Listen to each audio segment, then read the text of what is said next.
Sascha, you've achieved some amazing things in the pool. It's really, really great to meet you and to say hi. Thank you. Thanks for coming to talk to me. That's okay.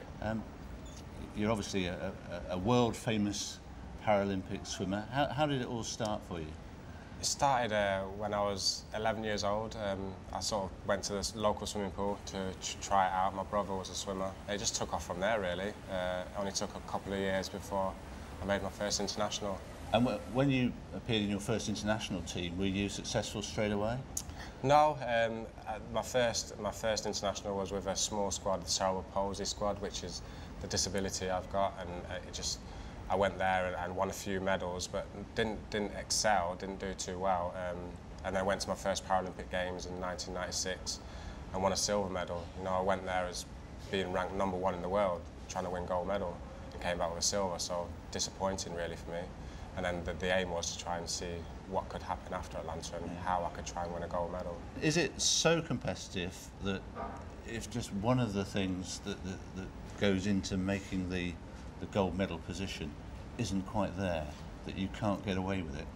Yeah, it's magnified. If you do something wrong, it's really magnified. And you know, definitely the lead up to the Beijing Games, my breaststroke was going backwards. You know, I wasn't performing really well, but my coach had confidence in me and knew what I had to do in training and kept me together, and it all came right in Beijing. So the coach is in my world, is a kind of manager, yeah, who's getting things right for you. But what it sounds like you're saying is that getting the mind right is a big part of coaching. Yeah, you know, it's not just down to the performance I do. It's down to the support I have from the coach, and they're making sure I'm mentally strong, not just physically strong. And I have backup from physiotherapists and psychologists and nutritionists.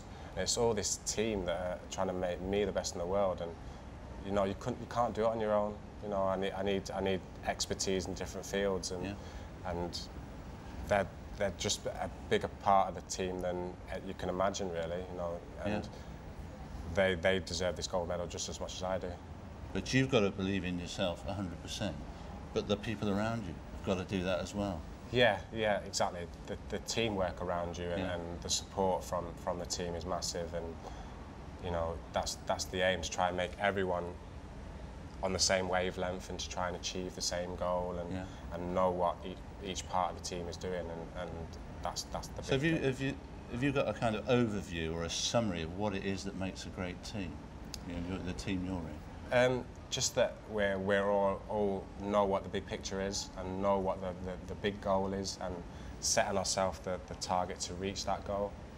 So the picture for me now is to try and win gold in London, but there's 3 years still to go, and you know, we have major championships each year, so we'll set ourselves a goal of what to achieve each year to try and make it the best in London for the big goal.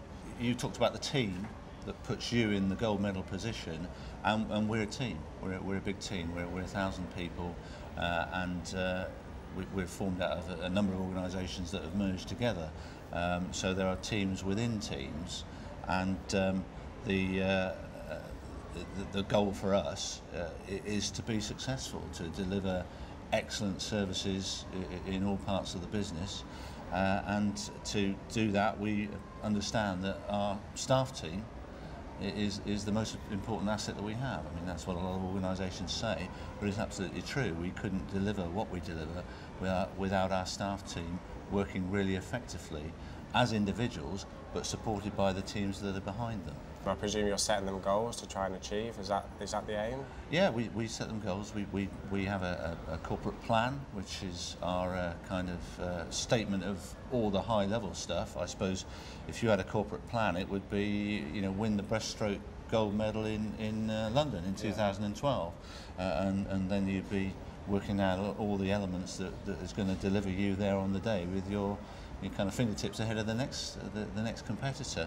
And so our corporate plan has that kind of high level goal, and within that there are all the subsidiary goals, the goals of individual teams to deliver their piece of the overall plan, and those team goals are also translated into individual objectives. Why we've invited you to come along and talk, Sascha, is because you're a world beater, and we want to be, well, maybe not a world beater organisation, but we want to be the best in our kind of sector, and we realise that you can only achieve that with clarity about what the focus is. So our new vision and mission is Radian, where people flourish. Yeah. And hopefully that's for obvious reasons, that we're about delivering services to people that help them in their lives flourish. And we're about doing it through people within the organisation who are flourishing people. They're delivering to their potential. And we support that vision with our 3 values: choice, opportunity and trust. We want people to want to work for us. They have a choice about where they work. We want to recruit the best quality people and give them the best chance of success. Yeah. So that's the internal aspect of choice, but we also want to give our customers and service users choice about the type of service we give them. They will have a choice increasingly about whether they choose us to deliver any of the services. But once they make that choice, within that service, we want to give them further choice. We want to give people opportunities to succeed in their own lives. That's what we fundamentally exist to do, to provide high quality housing and services that go with that, and high quality care services that give them the maximum of opportunities to have successful lives.